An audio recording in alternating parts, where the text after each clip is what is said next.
everyone, Anthony with Bangin. I almost said interviews already, people. With Bangin Beers podcast. We're here. We got our first brewery. Very thankful for you guys having us. I always let the guests introduce themselves. But we're at Mellow Mink. This is like, I always just say Harrisburg, but it's not Harrisburg, is it? It's Mechanicsburg. Okay. Yeah. It's like, I don't know. It's just a big, I always like anything in this area, I just call Harrisburg. Harrisburg area, Mechanicsburg's our address, but we're right on the line between Mechanicsburg and Camp Hill. Yeah. So. But we're up here at the bar/brewery. Very, very beautiful place. We have some pictures of everything you'll see on the Facebook page. If you guys like what you hear, you can always check the links below and find everything you're looking for. You can find their Facebook page as well as their website, and you can definitely come up this way and try some beers. We're going to talk to you guys a little bit, learn about you, and then have some beers. Sounds good. Sounds great. Right. So if you guys want to introduce yourselves. My name is Matt. I'm a co-owner and brewer here at Mellow Mink Brewing. And my name's Cole. I am another owner with Matt at Mellow Mink. Nice. We've seen the back. We've seen a little bit. Like I said, we're very. When people watch, they expect us to be like the other beer podcasts. We're like, oh, you guys don't know yourself. We don't know it all. And that's why we're doing this, because we're trying to learn. We're just guys who enjoy tasting beers and drinking beers. I drink a lot of beer. I don't have to know how to make it. That's why I have guys like you. Yeah. I watch NASCAR. That means I can't change a tire. You know what I mean? I watch a lot of wrestling. I couldn't tell you how to do a sharpshooter, but yeah. So we're here just to learn more about the process. You did teach us a lot when it came to this, and just the small things are cool. Like you definitely, there's attention to detail in a lot what you do, which is nice. It's cool. Yeah, we have a very hands-on process. For the most part, I'm the only person here that's involved with the beer production. So it's all small batch, hands-on, and we take a boutique kind of approach to things where it's, we focus on what we do here, and it's really a quality over quantity type of thought process. Right. Yeah.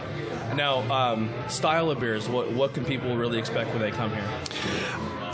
We do a pretty broad range of styles, and we're constantly kind of rotating what's on our draft list. But some of our focus styles are barrel-aged sours, barrel-aged saisons.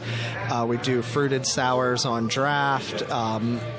We also focus on IPAs, stouts, and we've begun to focus on lagers as well. Mm-hmm. Now, another thing here we always try to dive into, if you're not a beer drinker but you come with some friends, you guys are very focused on spirits as well. Yes. That's where you step in. Yes. We try to have a little bit of something for everyone, just because while we are mainly a brewery, beer's not exactly what I'm most passionate about, and that's where the cocktails kind of come in for me creatively, and I understand that other guests may not be as into beer either, and that's cool. So that's where the cocktails and spirits come in. Now, as a pro tip, if you are coming, not a restaurant, but there is a lot. It's in like a mall, strip mall area. There is Vietnamese next door. Across the parking lot, it's Italian. So there is places that you can order, and then the food is delivered here, and you could enjoy a meal. And recently, we've also partnered with a restaurant just a little bit up the road, free delivery, called Cork and Fork. They have a location in Harrisburg, and then they're also like one stoplight up from us, and they're free delivery too. I don't remember the name. Do you remember the name? What the Italian place across the parking lot? Palumbo's. So when we were here last time, we ordered, and I didn't know what time you guys closed. Mm-hmm. So we ordered, and he was like, "Hey, just give you a heads up. Like we close at something like at 7, I think it was." I was like, "Oh," so we're like, I was like, "All right, well, we check." We did our checkout, and I was like, we called over. We said to the guy, we're like, "Did you send your delivery guy out?" He goes, "Yeah, he's walking across the parking lot like a younger kid." And I was like, "All right." So we literally met him leaving as he was there, and I was like, "Hey, man, we're actually going to go eat it over there because we didn't know they closed. So just get in the car. We'll drive you back." And he never even questioned it. He got right in the car. Like, we could have kidnapped this kid. And he got in the car, and she was literally leaning across the back seat paying him, and he was just like, "You want the food?" It was just the weirdest transaction ever, but he was a really, really nice kid. And then we went in and we sat and ate, and they were really nice. Great food. Yeah. I'm a chicken parm guy, so I get it everywhere I go. Fantastic chicken parm. But they're really known for their like grandma's pizza. Yes. Yeah, that's what we're gonna do next. That's like after we get some beers with this, we're gonna have some grandma's pizza. I was just like a classic cheeseburger sub. Yeah. You can get them like pretty much any pizza place, but they're so good. That's your go-to? It's the bread. I think it's the bread that makes it really good. Yeah. That's a big thing with Italian places is the bread. If they don't have a good like roll or that's a deal breaker. But all right, let's get our first beer out. That's what we're here for, right? So what's your recommendation? What do we go for here first? So I think we're going to work through a couple of the non-sour styles first. Okay. And I think the lightest of those would be our, it's a Belgian wit called Ski Weekend. Okay. And that's going to be in the number 4 position. So this one here. On the, Right? Yes. So you're starting. You got it. Gotta learn how to count. This is this. Oh, yeah, I don't hear you at all. Are you? Are you on? Try again, Ben. All right, how about now? Oh, that Do you hear sounds me? better. Yeah, I think. Am I in all the way in the? Yeah, you're good. Okay, now we're good. You're good. All right. A little technical difficulty on the fly. Hey, it's on the fly. We usually all have headphones, but I just didn't want cords everywhere. This is totally different from what we typically would do. So when we started this, I had just like very bare minimum equipment, and it was like we had the wrong microphones. It sounded terrible. It didn't look very good, and then I just upgraded everything. So we're at a new step. How did you like know what equipment then you wanted to order? Reddit? Are you a Reddit fan? Not Reddit. I'm a YouTube guy. Like I'll like so I look up like I follow a lot of podcast pages like on Facebook, and I'm like, well, this is my style of show I want to do. I want to do like I might be in a loud environment. I may be somewhere where there's background noise. I may be in a studio, but I want to be able to be versatile and just learning, like hearing what other people do and then researching it, and then I just went that right because I'm not the type of person. I don't have the money to buy it. And like if I'm wrong, I'm like, oh, I just ate that. You know what I mean? Yeah. No, I totally understand. Yeah. It gets expensive really fast. Really, yeah. So. Yeah. So far the big like. I love the product Zoom. Like this is awesome. Like what we do too is with this is like I have lapel mics I bought, and what we'll try to do sometimes too is like on the way home, like on the way to a brewery, they say if we're going somewhere and we're not really like telling the brewery we're coming, we're not going to set up all of our stuff. So we just on the way there we use this in the car, clip the microphones on, talk about what we're expecting up there and like what we researched about the place, and then on the way home we do our review show after we've already been. Like we don't bring stuff in. Right. And this is awesome for the car because you throw the lapel mics on. It's all bad. Like you don't. It's plugged in to save time, but it's super nice. And then this has like a shotgun mic and all these attachments you can put onto it and hook up to a camera to change the audio of everything. It's really cool. Yeah, this is a Zoom 8.6. Really good for audio. Well, I mean, it's kind of like being into photography.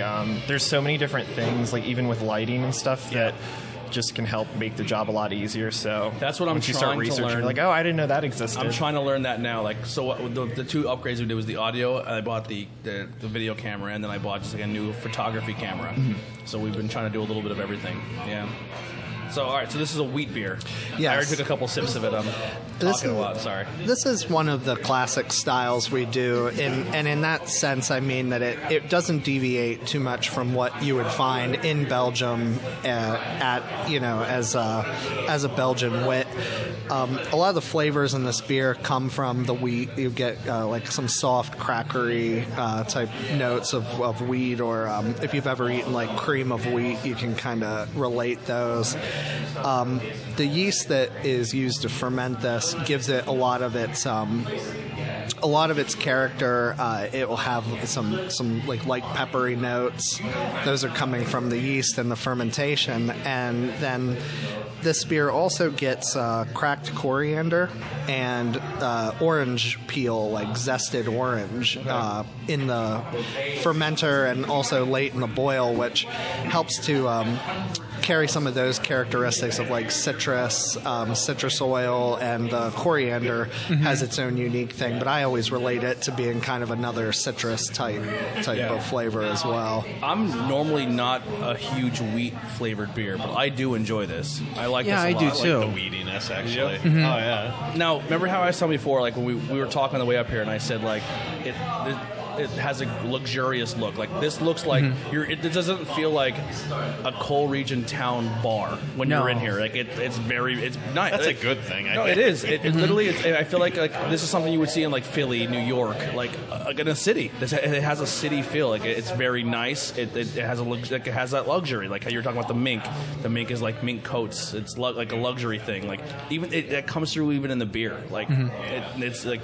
That's my opinion. Personally, for me at least, like walking into this place, it was like a sharp, but it was sharp and simple when you walk in. Like lighting was great. I mean, everything like all around it was just like, wow, this is a sharp place to be at. But I'm saying though, how it feels like it transfers to the beer as well. Oh yeah, definitely, 100% it does. Yeah. The attention to detail, I think, is what comes through. Well, thank you. One of our goals from the beginning was when we think about beer, you know, beer can be a lot of things to a lot of people, but we've always kind of thought that beer can have the same. It can have the same type of classiness as a wine or a cocktail, and it doesn't have to be solely a utilitarian beverage. So we thought that we wanted to create a place that if the beer is quality, the environment is also, you know, it can match, and the two can go hand in hand. You nailed it. Thank you. You nailed 100%, it. yeah. Absolutely nailed it. Now, as far as the beers go, like, do you guys have like a flagship beer, like something that you always kind of have on tap? So far, no. Okay. We rotate styles, and we don't keep any one particular recipe on tap at all times. We do have flagship styles that we keep on. Sure. We keep a fruited sour on all the time. We've pretty much always got some type of IPA on. That's good. And we frequently will have oatmeal stouts, and some of our, like, for example, this one that we're drinking is the Ski Weekend. This is the second time we've brewed this beer. I see. The Janet Weiss is another one we'll touch on later. That's apple pie sour, and we brewed that last fall, and then we brewed it this fall as well. So recipes will repeat. You know, they'll repeat themselves in our rotations, but they're not necessarily on all the time. I would say the longest running is Superfruit, is our Superfruit series, which is a consistent. The style is consistently comes back, but we're up to number 6, correct? Yes, 6. So, which is so like the fruit in the Superfruits will always kind of rotate, but stylistically it's familiar. I guess. Now, how long have you been like? Now, when you started this whole thing, has it been from here? Like, so, In terms of like, professional production of yes. beer, yeah, I was a home brewer from 2009 up until the point where we opened, we opened in August of 2018 to this location. 28. What was Yeah, this? 28. What was this place before it was a bar? It used to be a cooking club. Before, and that was a couple of years ago. It was empty for a few years, but it was the type of place where members would join. They would prepare bulk meals, and then people could come in and like meal prep for like a whole week and take all this food home with them. Oh wow. This strip mall has a lot of cool stuff in it, man. Like, Yeah, it's kind of like a one-stop shop. It's like, hey, you want to get your beer, you want to get your food, you pick up some beer here, then you get your food, and then you're rocking and rolling out of here. Come in here, have a flight and a bottle, and then go watch a movie. While you wait for your food. Yeah, you go watch a movie.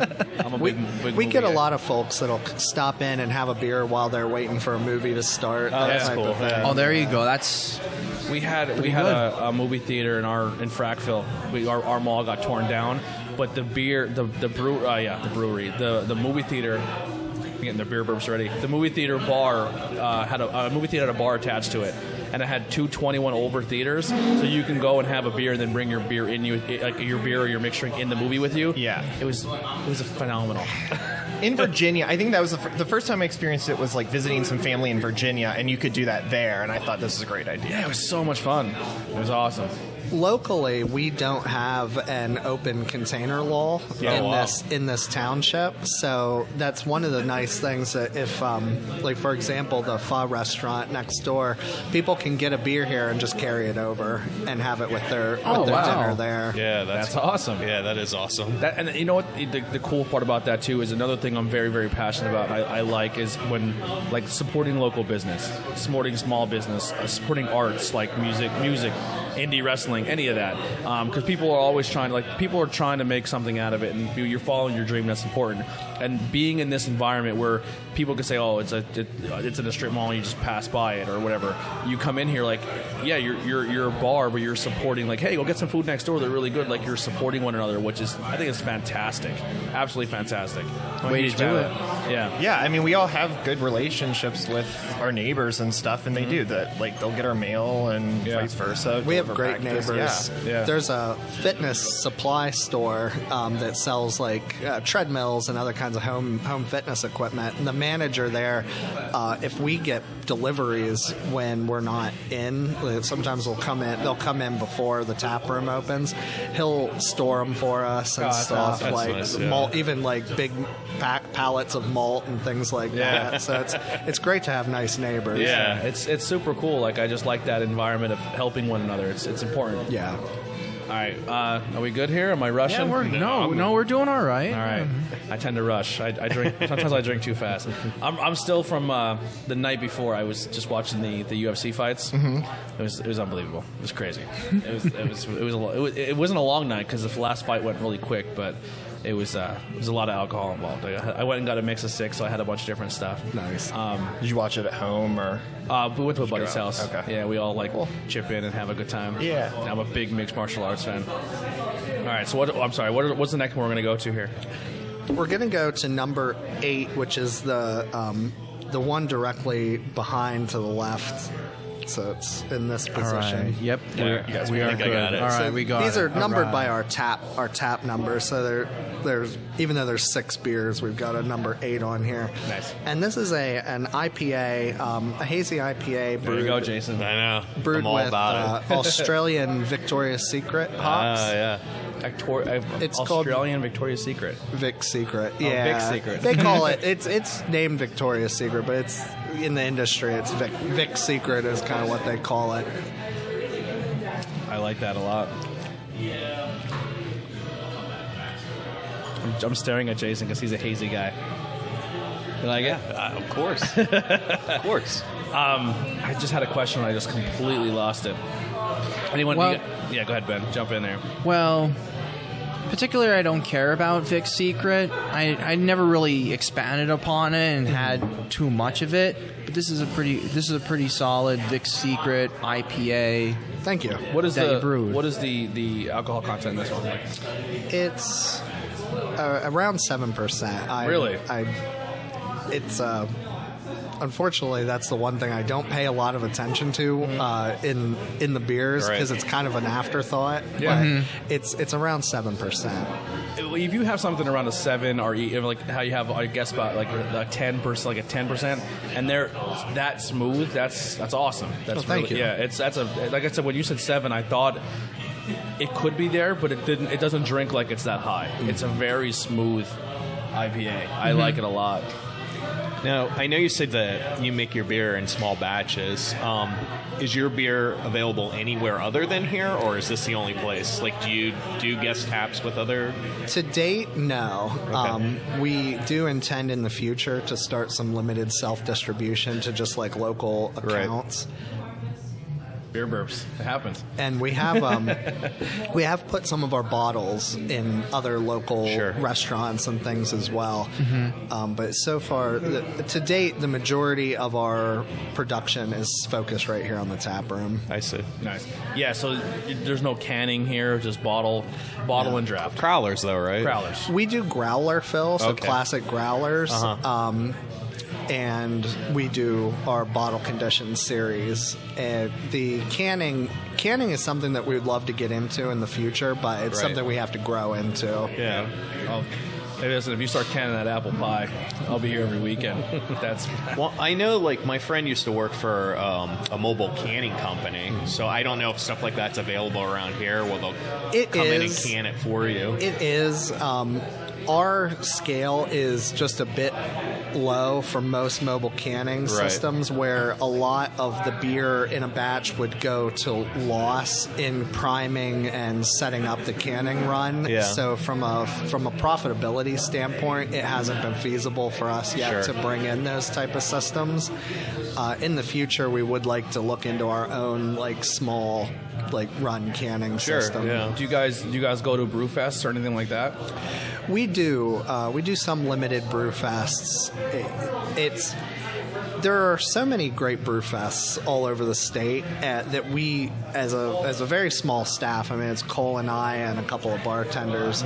We have a difficult time committing to too many, but we do a couple each year. Yeah.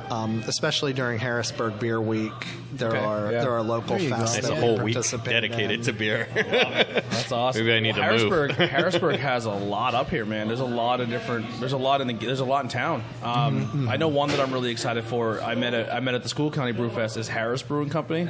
Yeah. They're the first black-owned brewery in Harrisburg. Yes. Very, very nice guys. Like, I'm really excited for them to open up. I'm not sure where, but they're going to be in the city and in the proper city limits. Harrisburg is a fairly small city in terms of what you would call like the core of Harrisburg, and then there's a lot of like Harrisburg area, capital area around it, which we would fall into. Mm-hmm. Yeah. Now, going back to that local and supporting and maybe even a little shout out here, like old school TRL, I guess. What are some breweries in the area that you're a fan of yourself, or you would recommend to people if they're in this area as well, after they have them and have some beers here? There is thank you. There's Central Pennsylvania has a lot of diversity when it comes to our breweries, and almost everyone is small, independently owned, like great people. Right down the street from us is Evergreen Brewing Company. Yeah. Mm-hmm. So they come to mind immediately because you could literally walk there from here. Mm-hmm. They focus more on IPAs than we do, which is nice for a lot of drinkers that will come here and get some more esoteric styles and then go and really can dive into the IPAs down at Evergreen. Evergreen sounds like they would make like whiskey or like a spirit too. Like if they you're like thinking of Everclear. I know, but that's why I think of that. Like I think Evergreen. I think like they would make like a vodka or something. Or again, the distillery. Yeah, like a distillery. Like doesn't Tattered Flag make a? Yeah, Tattered Flag certainly does. Yeah, that's like one of their main things. They do both beer and a distillery. Spirits, which is pretty cool. Was there ever at one point that you wanted to kind of go off the grid and do an old particular style, or like something like out of the ordinary as far as brewing goes? Some of the styles that we focus on are kind of out of the ordinary for most breweries, especially the farmhouse saisons and things like that. That's a style that in this area people are learning more and more about, but a lot of consumers don't know too much. They're not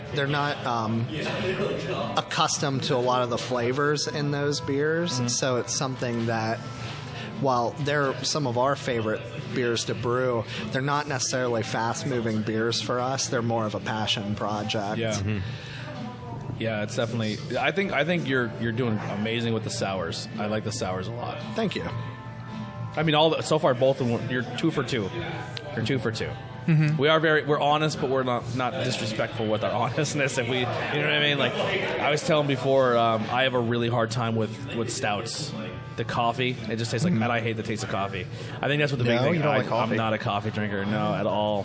It's a sin, I know. I know, people look at me like, what is wrong with you? How do you function? Love coffee, man. Some people can't. Do you like a Red Bull or like Monster or something? Do you get caffeine some way? I like, but caffeine doesn't do it for me. Like I can drink, I like the taste of Red Bull because I like the grapefruit taste. Yeah. That's why I like a lot of IPAs, because that grapefruity, citrusy. But I can drink like 4 Red Bulls and go right to bed.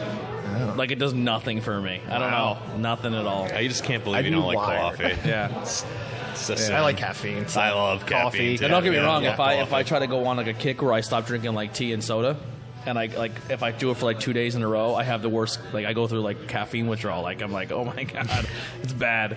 But like staying awake, like if I'm tired and I drink like something caffeine, it does nothing. Like nothing at all. I've been really onto those rains, like the rain, like energy. It's like similar to with the armor guy. Yeah, protein I know what you're like, talking about. Yeah, I've seen those. I'll tell you what, it just gets me going. I'm like, all right, well I got like 5 extra hours. Kind of back in the beer. Didn't Four Loko make an energy drink beer once, and it got like banned? No, what they did was they added. It was kind of like a. It was like Kids were dying. I think it was a. Their first round had caffeine. in Yeah, it was like an It was upper a and malt- downer. It was a malt beverage that had caffeine in Right. it, and then because people were drinking them excessively and dying, they went and reformulated it without caffeine. Yeah. and it just became a malt beverage. Kind of like Coke with cocaine.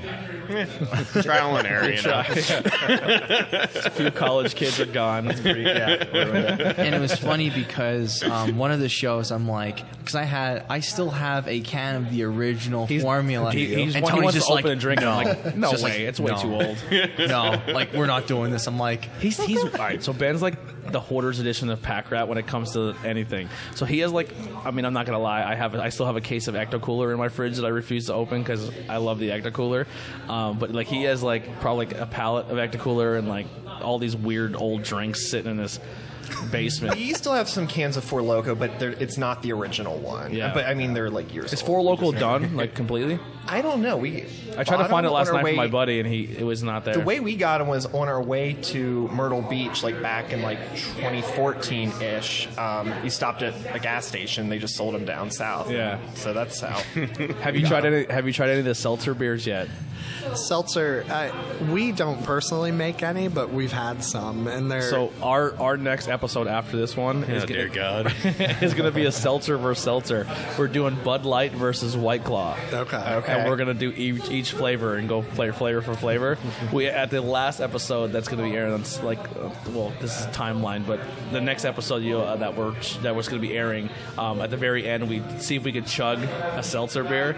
It was too cold. It would have been super easy, but it was way too cold. But it literally for 5% alcohol, I can see how people can get like twisted. it was nutty how like great it tasted in my opinion. Like, I'm It like was the delicious. mango, like right off the bat, mango. It's I'm like, you know fantastic. what? Perfect. It That was wasn't perfect. fantastic. He hates seltzer. We drank a couple cases at the beach this year. Yeah, and it's a great beach beer. It's one of those things that you drink it, and it's like, this could almost be healthy. Like, Yeah. This can almost be I think I'm rehydrated. Did you get this beverage. Did you get drunk off it at all? Not really. No. Yeah, I was gonna say, is it even possible? You can get a little buzz so that you're feeling nice, and I'm sure if you There's really like 48 of them though, wanted right? to go for broke, you could get there, but Yeah, that would be like a challenge. Like, how many would it take? Because all we do is drink like he brings these heavy hitters. Like every episode, we're doing like 9-10% beers, and then it's like we go to a bar and we have Miller Lite. We're like, I'm getting sober. Like I can't. Yeah, like that's this quite a doesn't- bit different. There's nothing for me. Just to give you a little bit of an idea, the one episode that we did was the highest percentage stat that we've ever had. It was at 18%. It was by Aslan and Horace aged ales with like Monster Coffee. It was called Buku Saigon, and basically it was like We called it conditioned bukkake. 6 months each on bourbon barrel and apple brandy barrels, and then with the That was Vietnamese good. coffee, vanilla, almond, and and I think cinnamon was in that too. Everything was but in it. wow, like it was like everything but the kitchen sink. But man, did that drink so? It was like a swell drinking imperial stout. knowing those breweries, and they have a real attention to quality of fermentation, that it doesn't surprise me anytime I hear about the stouts that they're making. They're 16 to 18%, and they drink like they're about 8. Yeah. Yeah. They have a real smoothness to them. The bourbon barrel took away a lot of the coffee for me, so I actually was able to enjoy it. Yeah. All right. So what's our next one on the list here? So we're gonna finish up the non-sour beers with our Bock. And this is a German Doppelbock style. It's really a malt-focused beer. There are there's hops in it, but they really just are there to provide a balance to the sweetness of the malts. And while it's a style that doesn't use heavily roasted malts, there's a lot of at least toasted flavors in this, like baked bread, and you could hunt for like fruitcake and chocolate and things like that as well. So a lot of people who listen to the show are obviously from our side of the mountain, School County. If you're a fan of the Yingling Bock, this is a classier version of it. It's fantastic. It's real. I like that a lot. I'm usually not a Bock. I like Yingling Bock, but I don't seek out Bocks. And that is really. I almost get like a. I don't know if it's the malt or it's like a caramel to it too. Mm-hmm. Yeah. It's the malt caramel combo that really makes that. I really enjoy that too. Yeah, that's really good. Wow, I like that. I like how we let it sit for a little bit and they're not super cold. It's another thing I tell people too. If you're trying craft beers, I could be wrong. This is just my dumb brain, but I don't think if they're ice cold, you don't get a lot of flavor out of it. You have to let them sit a little bit. Yeah. I think most beers drink better as they warm up, and it's sometimes one of the really cool things to do with any beer is to slowly drink it as it goes from cold to warm, and you'll see a real progression of flavor changes. When we do an episode, we take all the cans out of the fridge like a half hour before we start, like half hour 20, and then we pour it into the glass. And by the time it gets to our glass, it's like that perfect temperature. Because if it's too cold, you get nothing out of it. Yeah, because anyone can grab a cold beer and taste it, and you're not going to taste like any flavor in it. That's why like a lot of like people around our area be like, oh, I like a nice ice cold one. You know what I mean? You drink it, it's just like water practically. Well, a lot of people in our area too are big Coors Light, Miller Lite drinkers, and their moniker is drink our beer ice cold, so you don't taste how terrible. No, I totally get that. It's like drink it super cold because if it warms up, it's horrible. So where did the concept come up for your Mellow Mink? Where did that come from? Cole and I are both big nature, animal science fans in general, and we wanted to go with a name that tied back to that in some way. We liked the idea of going with a mammal that was native to Pennsylvania. The mink is native to the Susquehanna River area, and it also has some connotations back to luxury, things like mink coats and stuff like that. While we're not condoning fur use, it still has that idea of classiness that kind of ties into what we wanted to do with the tap room. And the mellow part was really our goal for what we wanted the tap room to be. It was a casual, place that you can come in and have a conversation or read a book and just chill out and enjoy beer. And also, I like the idea that the two are. The name is sort of an oxymoron. The minks are pretty aggressive, predatory animals, and they're really not very mellow in nature. So they're having kind a of mellow like ferrets, one is aren't unique. Yeah. Can you have a mink as a pet? People do, but is it like having like a raccoon? Like they're adorable, but they will rip your fart. Yeah. Usually when they do, they were fur farm. Like it didn't work out for what their intended purpose was. Yeah. So now rescues. Yeah, they're rescues. rescues. Like I mean, they are very similar to a ferret. I was thinking, Yep, they're bigger, but same body style. They're adorable looking. Yeah. So just to get it clear, stinkers. no minks were harmed making this beer. No, no fur coats. no minks Very good. in the process. And maybe you should the get beer. one though, like as a mascot for the bar. Okay. Run around on the floor or something. I would love to. At first, I had wanted a ferret, and then someone that works here found one on Instagram that was a rescue, and so that's why we know that you can get them as rescues, or at least some people do. And then it was like now just kind of like a fantasy of ours to have one that runs around. What you should do? Are you a fan of The Office? I've never seen The Office. Oh my god! I'm the only one. Don't I'm worry, sorry. I haven't either. I watched That's why the hesitation was. I was like, so there's an episode where Michael Scott puts like hamster tubes all around his entire office, like and then the Mink can run around. I mean, who wouldn't love that? So cute. I would.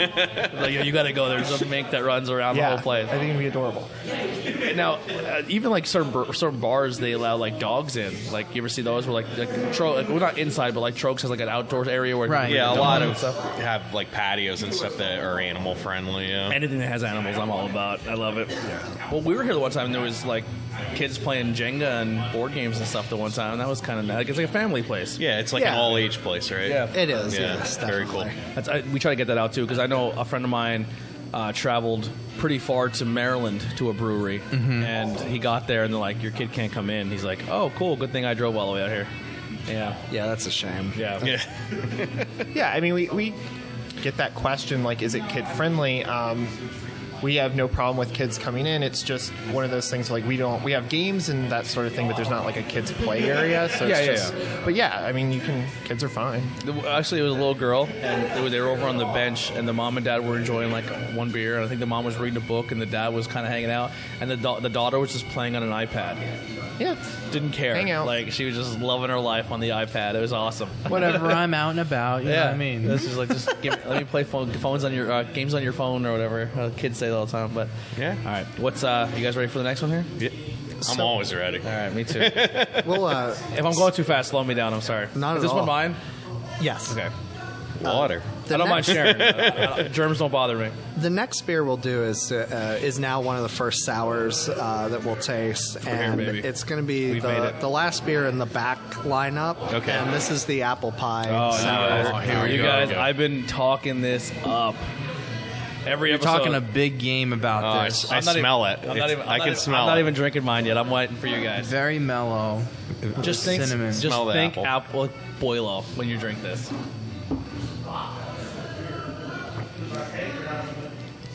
Yeah, that's good. That's I like fantastic. that's a Oh, nice yeah. sour. Yeah. Wow. That was my. Now, how picky am I throwing fives out on Untapped? There's a fiver. Pretty picky. That's a fiver for me. Ooh, a fiver. Yeah, I love a fiver. That's a fiver for me. But no, there's a few joke fives I have on there, but I'm usually really hard to give a five. But this it's is good. unbelievable. Yeah. Typically, when we do the show, like, I'm usually the guy that kind of curates the beer, and we do like gimmicky, like slightly gimmicky stuff. Like we did like the Saturday morning like cereal beer that was like going for like $500 a can. We actually had it on the show. Lucky Charms one. Yeah, Or I like, remember that. you know, just like anything out of the ordinary, like video game, like comic book, you know, that wrestling type of deal. And I'll tell you what, this is very good for what you did here. If you are a Schuylkill County resident or even a Pennsylvania resident and you like apple pie boilo and you want to try it in a beer form, you need to get to Mellow Mink. This beer is unbelievable. I would It's say it's cute. better than It hits the cinnamon. better than boil. It is better than boil. I'm not a Hits the boil cinnamon, fan. hits a little bit of the apple, and then hits the beer at the same time too. So like, if somebody is just like, I don't want fruit in my beer, like you get one of those people like, I don't want fruit in my beer. Well, I this used is to a be that really guy. good I used to be. right up your alley. Like just a little bit of fruit, a little bit of cinnamon. I like that Mostly after. tastes like beer. The cinnamon's aftertaste great. of it, Oh yeah, it's definitely I feel like more breweries should mess with apples more. I think apples are just a really delicious, like, it doesn't taste like a cider. It still has that beer, Right. but it's still apple. And one of the reasons is so some breweries shy away from using apple in beer because there is a classic off flavor in some beers that is like cidery or acetaldehyde. It's this green apple kind of thing. But when you use real apples, This tastes like red apple. yeah, when you use a real apple in a beer, it doesn't taste like the off flavor. So I think apple goes very well into sour beer. It's like going back to the classy luxury.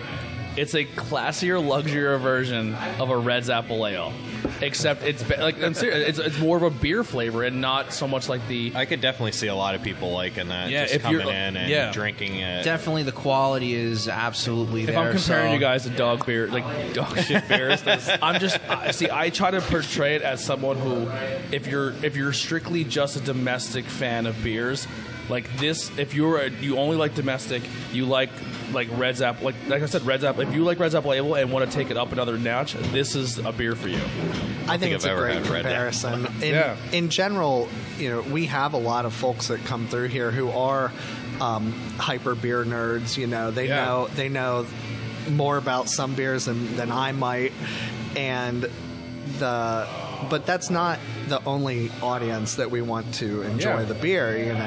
It's really something that to be able to relate it back to something that a much wider population has tried. It opens the door up. So far, everything we've had here. If you're a domestic beer fan and you stumble in here, there is a beer for you. Like this is. You can still be someone who is a craft beer drinker and someone who I've tried every craft beer in the area and still come here and be like, and you can taste like the small things that make this a quality beer, but then also be someone who's new to the game that needs an introductory beer, and these are all for you as well. Yeah, 100%. You can really taste the quality, and all the 4 beers that we've had so far, it's just quality overall, and sometimes that's really that a little attention to detail really makes that much more of an experience for somebody to come in here. You said, more of an introductory stage. You know what I mean? Because some people try to make those introductory beers and they make them way too light. Right. You have no flavor profile, and it's just a really, really light beer with a tiny hint of hop. Yeah. Mm-hmm. One of the things that we do that we had touched on earlier a little bit with our cocktail program is we also do beer cocktails, which is it's a really cool thing that Cole and I can kind of riff back and forth between us in the two programs inform one another to a degree. So I'll make a beer and he'll taste it and think this is a really cool flavor that I could integrate into this type of cocktail.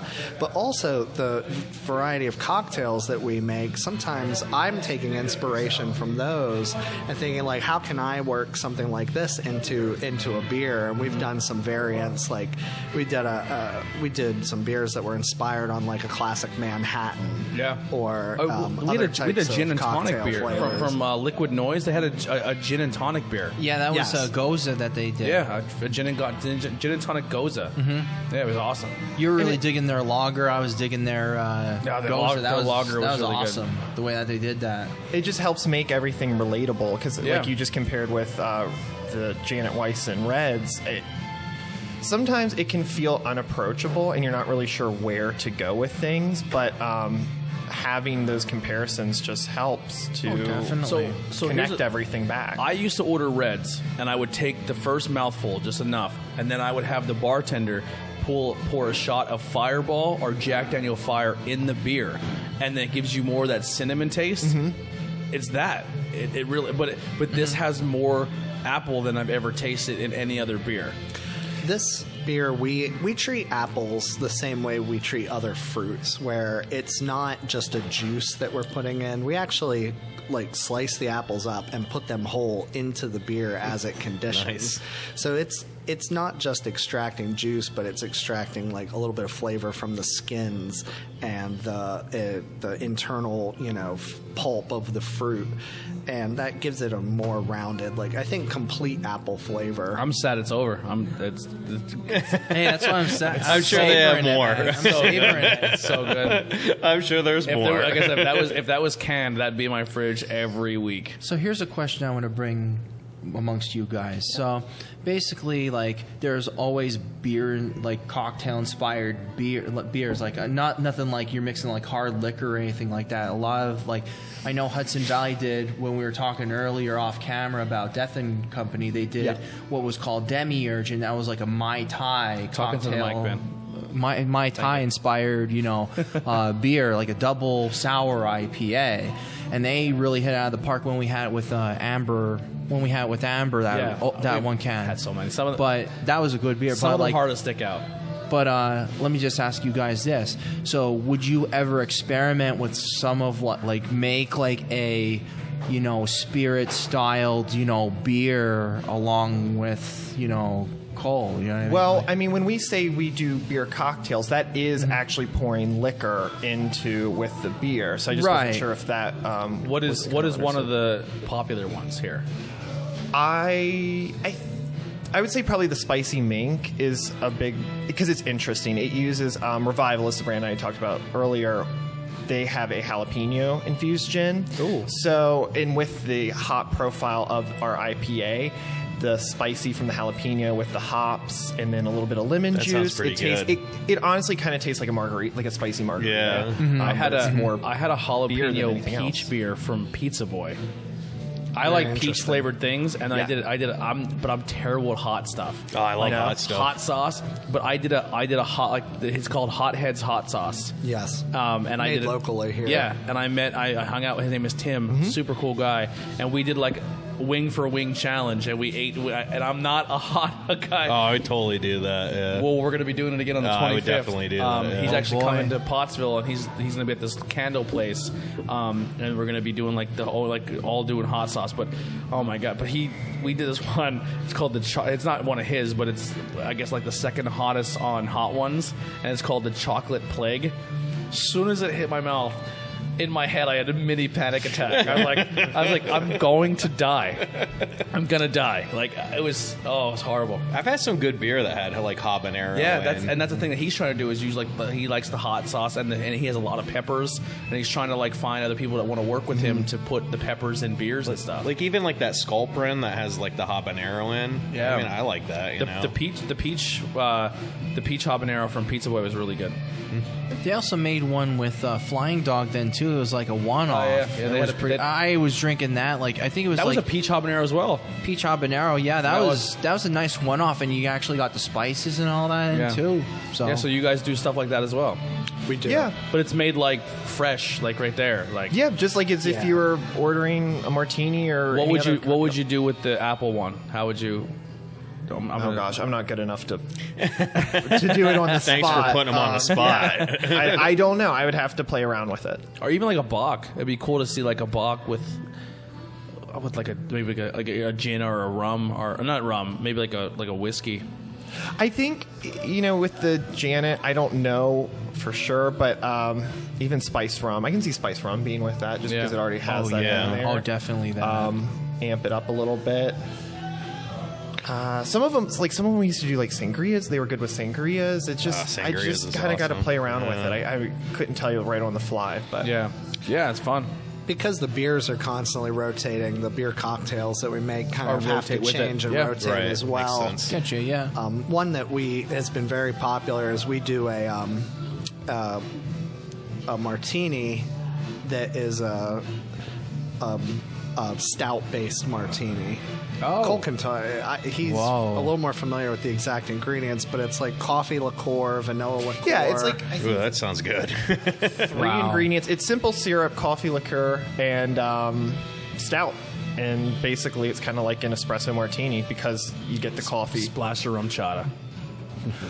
See, that's the thing, though. You got to think because we can't get rum. We can't Yeah, carry rum it is chata. That would be good. Really? good. Yeah, Yeah. but with our licensing, we have to stick to PA spirits. So that's what I had, was talking about a little bit earlier. With you have to get creative. It pushes you a little bit Right. more. See, Even I didn't know what you because, mean by like, that. I was lost Yeah, with that. I thought, you could get if I could get rum chata, I'm sure that would taste really good. But Yeah. I have to, I'm limited in what I do, so you have to kind of think a little bit more outside the box. With Now, things. have you ever been like a bartender like with the spirits like? No, I have never. Actually, I've never had any food service experience before, so this Yeah. was all new. I thought you'd Same be way one of those for him. guys throwing the cups up. No, and I would love Cocktail to be, Tom but Cruise. and I keep YouTube and stuff. I keep trying to learn things and just learn as I go. Well, you guys made I've seen it a few different places are trying it, but you guys did the Baby Yoda. yes, Yeah. Yeah, yeah, It was and that cool. basically was just a margarita. Yeah. with old Baby Yoda. Yeah, decorated. it was yeah. cool. It's cool. I like it. All right, where are we at now? We have 2 down. So we're gonna go with the one on the right. This is our Superfruit 6, let's look at the which Superfruit. is the all the Superfruits have had some sort of theme on how the fruits play together. Passion and fruit, In this right? case, it was a stone fruit theme, so we went with peach, apricot, and plum. Oh yeah, that's right. And a plum. No, That's a I good- don't. that I don't smells like like plum, plum. but the plum hits you on the back end. To me, anyway. You can definitely smell like the stone fruit out of that 100%. And that's actually pretty catchy, Super Fruit 6. Like a Super 6 camera. Like, Well, we did that. We had a guy who his name is Dave Lorenzo. He's a photographer, and he took the Super 6 by what was it? Dogfish Head. No, Dogfish yeah, Head. Dogfish Head. You're right. And there's that Super 6 Dogfish Head is like 2 or 3 ingredients away from developing film. Oh. And he like developed film on the show. I heard about that. I remember that. That was a cool project. He did yeah. it. He said he messed up 1 or 2 steps in the process, but it would have worked. Yeah. But he took some photos and then put it through the beer, and then we drank, not obviously the same concoction, but we drank the beer. It was a cool episode. The It was really gimmicks, fun. man. Yeah. Unbelievable. It was a cool See, episode. we're gimmicky, you know. Like we like to do. I just that wish kind the of stuff. quality of the show was as good as it was now than it was then, because that was a cool episode. Hey, don't knock it. We can revisit. 100%. This is I had this when I was here. This was fantastic as well. Fantastic beer, but the apple just stole the show for me that night. I don't know. I think I actually like this better. It was really good, but I don't get many apple flavored beers like that. If you like apple, you'll like apple. Yeah, you know? I'm more of a peach guy. Like, if you ever do a peach one, hit me a match. Get up here. We made a peach beer. Absolutely. Yeah.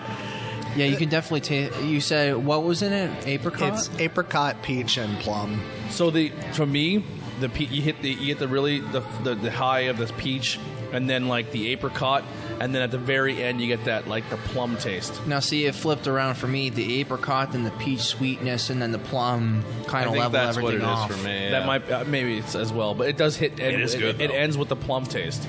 Well, wow. Hey, look, you know, Wow. professional, you know, and I'm not driving. Heidi. Yeah. No, I'm joking. To take pictures. We're just joking. I think out of all the gimmicky stuff that I've seen with beer, that Dew Claw with that edible glitter in it, that unicorn yeah. parts, that was yeah. probably about. And that was really cool when you poured it in the glass and you seen that. We've experimented with some cocktails with that edible Yeah. glitter, and it's awesome. It looks does look it's a lot very, of very fun. cool. Isn't there yeah. a bottle that has it too? There's a bottle of vodka It's that's called Vink. I don't know if I'm saying it right. The but movie it's theater bar. Now wait, VINQ. Hypnotic. Hypnotic has something similar to that, I think, No, I isn't don't it? remember. But the movie theater bar had like 2 or 3 flavors. It was they had a purple one and a red one, and it had, like when you turned it, it was like glitter. Yeah, it's I called know. Vink. It's VINQ. That sounds really Hypnotic was Yeah, always bright. Vinique. Vinique. Okay. Yeah, I was like, I don't think Vinique. I'm pronouncing it right, but I probably said it wrong too. You're I probably don't know. right. Yours sounded better than mine. Like Vink. Isn't that Vink? I'm the worst. I actually interviewed a guest one time for the wrestling show, and I know 2 wrestlers that have very similar names, and I butchered his name, and he's a huge dude. He's like, "You just said my name wrong." I'm like, "I'm so sorry. Don't kill me." Yeah, I'm usually bad with that. You really get like a fruit by the foot or like fruit rub smell off of this. I'm not gonna lie. That's fantastic as well. And that's why I like. That's why I like. If it's something like that goes back to like a childhood thing that I've had, like literally. Now right off the you bat. have some stuff in the barrels aging. Is that Yes. something you can give out, or is that a hidden secret? In terms of what's in there. Yeah. So the barrels are a combination. They're all French oak. They're all used wine barrels. They are a blend of. We have a lot of Cabernet Sauvignon barrels, and we have a number of Chardonnay barrels. And the Chardonnay tend to lend lighter oak and more white wine kind of notes to the beer that's inside them, where the Cabernet are a little more heavily toasted, and they tend to give more traditional oak flavors that you would experience in like a bourbon, and a little more depth and complexity. This is to just the, an idea, but who am I? I don't know nothing about making beer. Go for it. The apple in the barrel oak. We have a bottle coming out soon that is beer blended. It's beer that aged in the barrel, golden sour beer, aged in a Cabernet barrel that then got the same treatment with apples and cinnamon my and God. vanilla. And that you're all the- about that apple. That's the Send draft me a beer, message. I will so be buying a bottle or two. It's We'll do it on the show. it's quite different in its final presentation than the draft beer, Right. but it targets into the same flavor profiles of apple and cinnamon, and because the beer that was used in the barrels is quite a bit lighter and more tart, it really kind of reminds me of like a Granny Smith. It's almost like a Granny It Smith sweetens it a little bit. variant of Janet Weiss, the apple pie sour, and that'll be coming out soon. A lot of good stuff. So far, the apple and then the passion fruit are my 1 and 2 there. Yeah, the apples we get from a local orchard and cider maker called Big Hill Cider Works. Okay. So they're here locally in Adams County. So just they make their own ciders? About 45 minutes south of us, and they not only grow, they have their own orchards, so they grow everything themselves, but then they make their own ciders as well. That's a big thing too. I know a lot of people they take their boilo serious on our they have huge boilo competitions, and the biggest thing that sets other how beer, it's your water source. If you don't have a good water source to start, your beer's not going to be good. That's how people, when they make their boilo, you need to have a good cider to start. So if you're looking for a good cider, and trust me, this beer is fantastic, maybe you hit up that cider place and you get some good cider out of it. Yeah, we recommend them highly. They're great guys, and they make a great product. Mm-hmm. Yeah, definitely send me their link. We'll put that in the link below as well. All right, so the last one here. So the last one is our barrel-aged Saison de Mink. Here we are, so barrel-aged boys. This is the first of I see what you did there. That was tricky. Yeah, I like that. This is the first of our barrel-aged beers that have gone to draft. Everything up until this point we've used for bottle blending. So this is a selling point to be like, if you like this on draft, go check out our bottles. It is, and it gives people who are maybe a little nervous to commit to a full bottle a chance to taste some of what's coming out of the barrels, which I think is a cool now, what option. What is this aged in? It's a blend of farmhouse saison and golden sour beer that was aged in in the Chardonnay barrels for about 10 months. And when it was blended out of the barrels, then it got a fresh round of dry hop, both American and German hops, and that brings out a lot of citrus elements. That is, that's if you're gonna mix how that's a bourbon aged, right? To me, that's the perfect mix if you're like a wine drinker and you want to jump into the beer game. It's very different. Yeah, it kind of reminds me of when I had, and then this is gonna go a little bit. Red Hook ESB, it has that initial flavor, and then it just turns with that particular flavor overall. And wow, I really do like that. I don't know why, but for some reason it tastes like pickles to me. I don't know where I'm getting that. I made Heidi taste it. Heidi hates beer. It's like she can't, but she drinks wine. She's a wine drinker. Sure, that's why I made her try that, and she didn't make I'm gonna die face. The only other beer she has done that with was the apple pie, because she drinks a lot of apple pie boilo. Yeah, she was like, yeah. So that's when I taste it's more of a wine flavor to me. That wine, but that's delicious. In the there's different types of acids that develop through fermentation and aging, and mixed culture fermentation especially. When you taste the Janet Weiss apple pie sour or the super fruits, you're largely getting lactic acid, which is the same that is in Greek yogurt. It's bright, tangy, fairly simple, and it's something that is in more foods in terms of Greek yogurt and those type of things, or Sour Patch Kids. I love Sour Patch Kids. Stuff like that. Whereas this, from the barrel conditioning, it's a blend of acids. It has acetic acid, which is like vinegar, in addition to lactic acid. So that the fact that you taste like pickles is your mind. It's honing in on the acetic acid component. Yeah, it's funny because up front it tastes like pickles to me, but now that I'm sitting here, it has a vanilla taste to it for some reason. I don't, And but vanilla, who am I? Vanilla comes from the oak. Yeah. When beer and wine and bourbon and basically any spirit rests in toasted oak, there is a chemical process that actually creates the same essential compound that gives vanilla its flavor. Mm-hmm. It develops in those products. Yeah. I do like how it's so complex, because I initially get that pickle taste, for lack of a better word, but as I drink it and it sits in my mouth and the aftertaste, I do get vanilla. So it's cool that it has those different kind of steps that you go through when you drink it. I think for me, drinking beers, like enjoying these beers and having them aged in certain barrels, and then trying wine that I didn't like before, has opened the door to more wines to me because of the beer game. Yeah. And I think that they can definitely play on each other, like a wine and a beer. Like that's fantastic. I mean, for me, as far as like complexity, this is the most complex out of the beers that I had. 100%. Just because it hits those That's different why. notes. That's why he waited for last. He knew what he's And doing. that's He's a scientist. I'd like to share a bottle too with you guys. Absolutely, yeah. But the beers that we do in the stainless series, the sours that are made in stainless steel, and they develop their acidity over a short period of time. We're building complexity into those with recipe. So fruits, spices, things like that. The beers that age in the barrels, it could be the most simple recipe in the world, but by putting it in the oak and giving it time with all these different organisms, the complexity it develops through this aging and conditioning process, which is, it's cool. It's just a different side of the coin. Now, being someone who makes beers, and you're like, you go and you try someone else's beers, can you like be like, oh, I see how they made that just by tasting it because you've experimented so many times? Sometimes.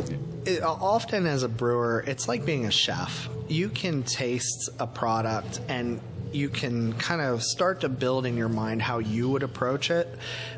That doesn't mean that you'll necessarily be able to figure out how they did it. Yeah. There are so many nuances in the process that can be a little bit different and result in similar flavors or just, flavors that are on such a spectrum that it's difficult to analyze. I don't think as a brewer I can taste a person's beer and say it's this amount of these malts and these hops and this is how they did it. But I can taste it and think about the flavors and start to think about, if I wanted to make this, how would I build it? Yeah. And it's, that may or may not be how they did it, but it's something that you can kind of deconstruct in your mind. Yeah, because we're coming from the point of just a fan who drinks beer, and we're like, oh man, that's really good. But someone who dives, like, I listen to other podcasts, and I'm like, man, their podcasts are really good, but I wonder if they know this trick and this trick and this trick to maybe boost it. And then I listen to somebody else, I'm like, man, theirs is really good. What did they do to get to that point? Are they using a better mic?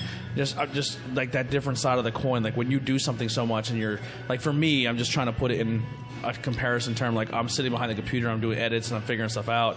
But you're doing that on the beer level. Like you see someone else's product and you're like, oh, that's kind of cool. They did that. Like, as a brewer, there's always something more to learn. Yeah. That's the thing that's so fascinating about this industry, is that you can continue to learn and do new things your entire life, and there's still going to be parts of the process or parts of beer culture that you have yet to experience. Well, I think when you're passionate about something, there's always room for improvement. Yeah, exactly. There's a 100%. shirt. There's a shirt I want to get that I seen an old wrestler wear, and he's actually on Joe Rogan when he wore it, and it says "Ego kills talent."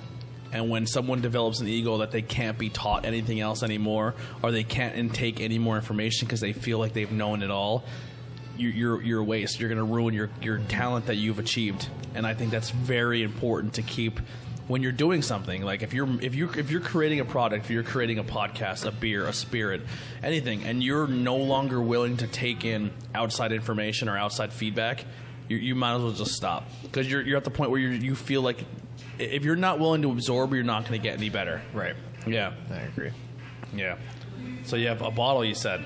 Yeah, I will grab ahead. that for us. While Like he nudges them out there. while he's grabbing the bottle, what are some of the most like your favorite spirits you make? Now, like realizing I understand what you said about the PA Lala, like where you're very limited. What are some that you made that you're very proud of that you're like you'd put out there? Like if someone was coming in, they're going to order a spirit. Like your flight of spirits, if we could say. Well, I'm very critical of myself, to be honest. So Same here. I think, Same here. like, when I look at the menu, I feel like I'm proud of them all. That's kind of a difficult question for me to answer. it's just kind of about what comes down to your taste. And the menu, I wasn't all developed by me, to be completely honest. I think I would say maybe like 50% of it kind of came from me. I had the final say in what went on there, but I really tried to make it a collective effort with the rest of the teammates too, to come up with something so that it just has like a well-rounded it's just a well-rounded menu. And then when you break it down, then it's like 3 under the rum category, 3 under the vodka category. I tend to like cocktails that are, I guess, so if I had to go with a favorite, I tend to like cocktails that are based off of classics. I really like our Manhattan, like it just with the orange bitters. I love a martini. It's probably my favorite cocktail. Gin, dry, with the twist of lemons, the way I would order it. But then like we have ones like the amethyst, which are completely new, and then they just taste like fall. It tastes like fall from the gin and the cinnamon that goes in there, and then you get some sweetness with the curacao. Thank you very much. So, yeah, I don't know if that... He's a good guy. That's why I met the night I came. I love you, brother. I don't know if that answers your question, but yeah. It's just kind of where I'm coming from when I think about things is, it's more representative of a collaboration with the people that I work with, and then I really just tried to make it all good. And I forget what things taste like too, because I don't sit here and just drink them all the time. I will, like, recently I've gotten some taste from, like, just if my parents had come in and ordered something, just to kind of remind myself and make sure I still stand by my product. Yeah. And, yeah, they're so good, but sometimes you forget what it is. They'll let you know if it's not good or not. Yes, for sure they would, yes. But then there's even, there's something we've done too. I know this is I had talked about specifically with our license and being limited to only having PA liquor and having to think about ways you can incorporate ingredients that maybe another liquor like rum chata would give you, but you can't get rum chata, so you have to use cinnamon instead, or you have to like create that flavor profile but without having that liquor. There's things like we like to do, like manipulating classics with it's not a gin and tonic. I think he gave us too many What's the glasses gin? there.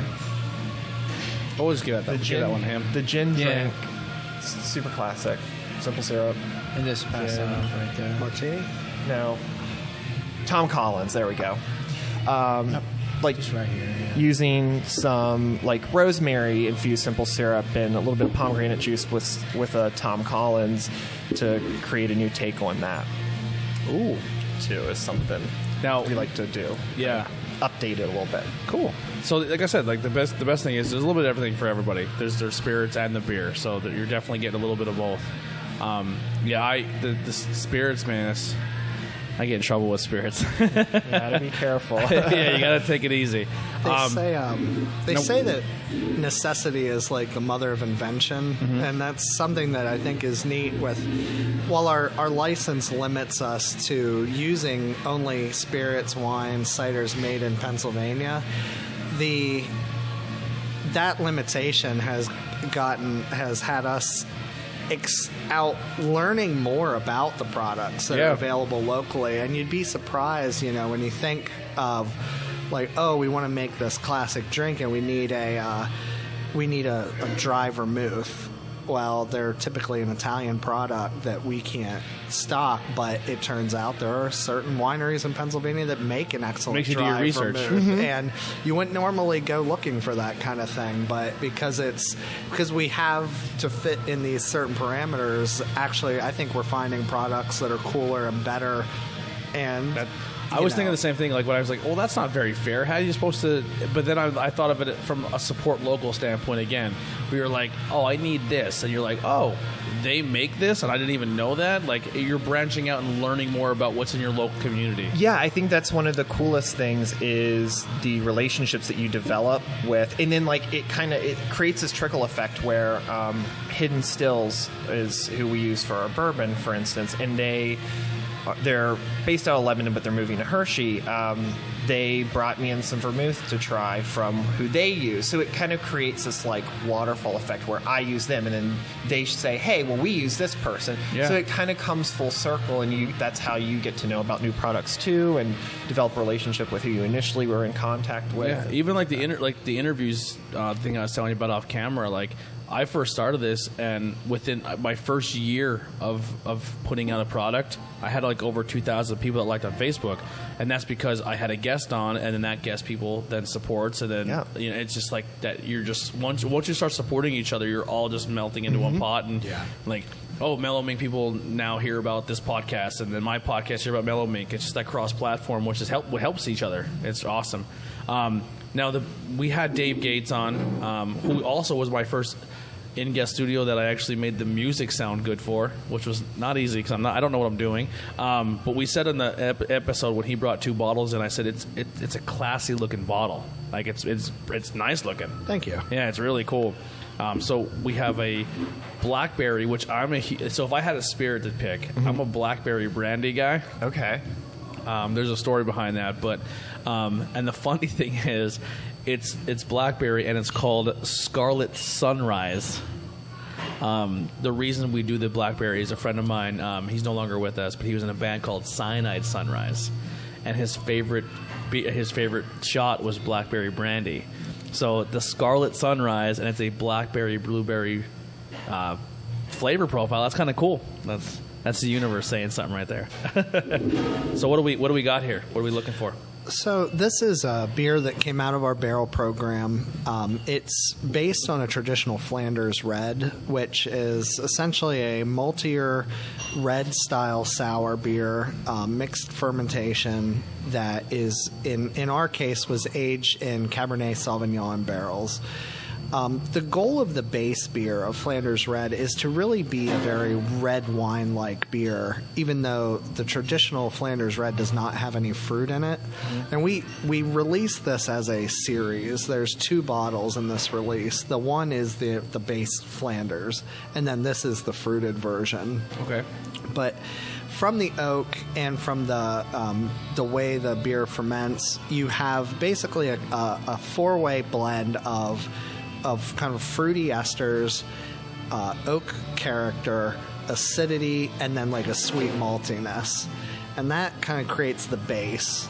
On top, this bottle takes that base and then adds blueberry and blackberry to it. And we chose those fruits specifically because they are ones that I like in fruit wines. And it's, again, just trying to move towards a very wine-like Venice profile on a sour beer.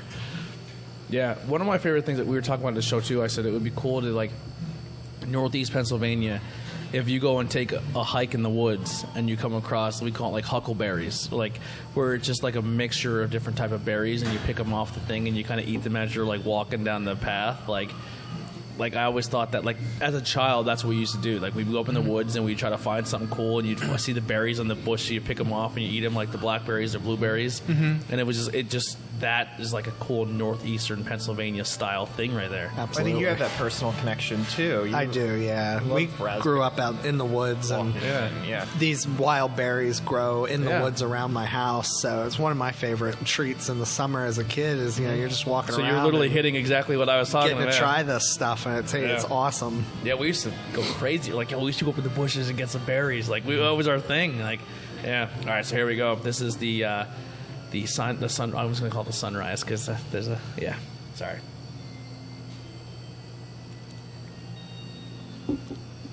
Still very cold, but you could definitely get the berry. That's fantastic. To me, I taste more of the blueberry and, like, what you were saying about, like, the red wine. A little bit of that dryness in the one. I could really taste that 100%. Now, is there any questions that you guys didn't get a chance to get out because I didn't shut up? Okay. I just want to make sure I'm giving everyone an opportunity here. No, I mean, I think I covered what I wanted to ask. Yeah. Any other questions you would have, Ben? The only reason why I said about there's different styles and, like, just deviating, with some of the questions I said, like, I know that at one brew fest I had what was called a Stein beer, And basically what they did was the one guy actually like heated up a whole bunch of rocks at like extreme temperatures and dipped it into the beer while he was going through the whole process. Like, I know that's kind of like out of the ordinary, but like, was there like any like? It's a very old school method of making beer, because there was a point in time where metalwork was. I mean, if you go back into the mid ages and the early history far enough, the ability to make something like a copper pot that would sit over a fire and get heated, it didn't exist yet, or it was so expensive that the average brewery, and most breweries at that time were small, like family productions for either their farm or the local community. They couldn't afford to have that type of metal work done. Right. So they would actually brew in something much like an oak barrel, and they'd heat rocks, put them in there, brings it to a boil, and that's how it was accomplished. Yeah, and that's like, here's even just talking to you more, and you're like, you've not only done the research on how to make the beer, but you've looked at the history of how other things were done. And I honestly think that's why the quality of your product stands out. Well, thank you. I'm serious, like, because would you agree with that? Like, it's one thing to be like, okay, I understand this, but like even like a good photographer, like someone can buy, like me, I'm just some schlub who goes and buys a camera and I'm snapping pictures, you know what I mean? But if you are someone who's been a photographer and you went back and researched like what it took back in the day to develop film and knowing all that, like, you're gonna be better in your craft because you've done the research, you've done the history, not just the research but even the history. Like, I think that's super important. Well, thank you. I think it all ties into craft beer culture, which is just something that we're really, I mean, we live it and breathe it every day, and it's making me stay in my lane as someone who's just gonna drink it. My brain cannot handle any more. Beer drinkers too, you know. Yeah, that's all part of it. That's the thing, is that you can an educated drinker approach this nebulous thing of craft beer. What is craft beer? From any number of directions. You can drink it. You can be involved in its marketing. You can you can produce it. You can just research it. I mean, there are people out there who, they do the historical research to unearth these ancient styles and techniques and things like that. And it's all part of this tapestry that comes together. Yeah, it's fantastic. I love it. Is there anything in closing you guys want to talk about, or you get out there? Yeah, like, what's the future? What's the future? The future of Mellow Mink. If you haven't gotten a chance to come in and check us out, we encourage you to do so. We're always looking for new fans, so hopefully we'll reach some people who have never heard of us before. And as we continue to grow, we're looking to do more of what we've already started down, different types of blending, different more building on the number of styles we brew, while keeping kind of a constant focus on the experience that people get to have when they come in here. You made a fan of me. I'll definitely be back. This is and I truly appreciate you guys being our first brewery. Like, thanks for having us. Yeah, just literally and this is what excites me, just two complete strangers sitting down and just talking.